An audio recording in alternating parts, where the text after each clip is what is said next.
Magandang tanghali, kumusta po? Narito po ulit ang update natin para sa lagay ng ating panahon ngayong tanghali po ng December 12, 2024. Sa ngayon po ay iba't ibang weather system pa rin ang umiiral dito sa ating bansa. Amihan ang nakakaepekto dito po sa Northern at Central Luzon, shear line sa may Southern Luzon, easterly sa Visayas at intertropical convergence zone sa may Mindanao.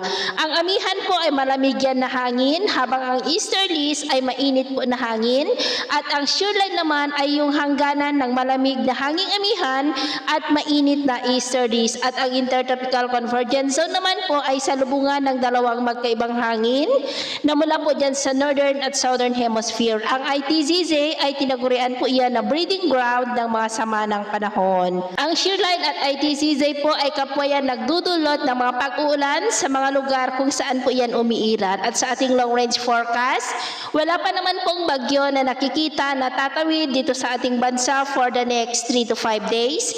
Pero may nagbabanta pa rin na isang sama ng panahon na maaari na mabuo sa labas ng ating area of responsibility sa susunod na mga araw. At kung hindi yan malulusaw ay kikilos palapit, papasok dito sa ating area of responsibility at ang development yan ang ating babantayan kung matutuloy o hindi at ang susunod na bagyo ay tatawagin po sa local name na Bagyong Kerubin. At sa lagay ng ating panahon, ngayong tanghali ay maayos naman ang panahon sa malaking bahagi ng ating bansa.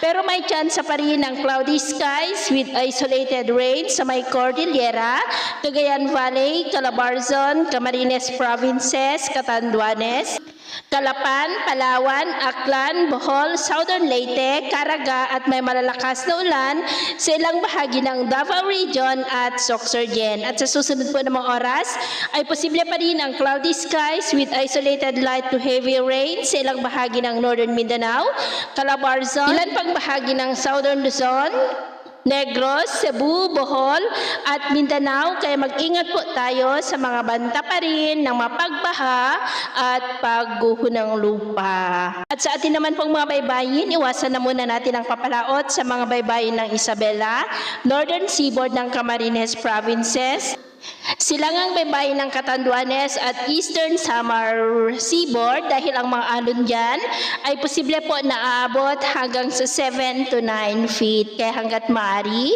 ay iwasan na po muna natin ang papalaot dyan sa mga may kulay pula para po mas makaiwas sa mga sakunang pangkaragatan. So ito po ang latest update natin sa araw na ito. At ako po muli si James na nagsasabing sa kahit na ng pagsubok po na darating sa ating buhay, wag po tayong mawawalan ng pag-asa. Thank you and God bless.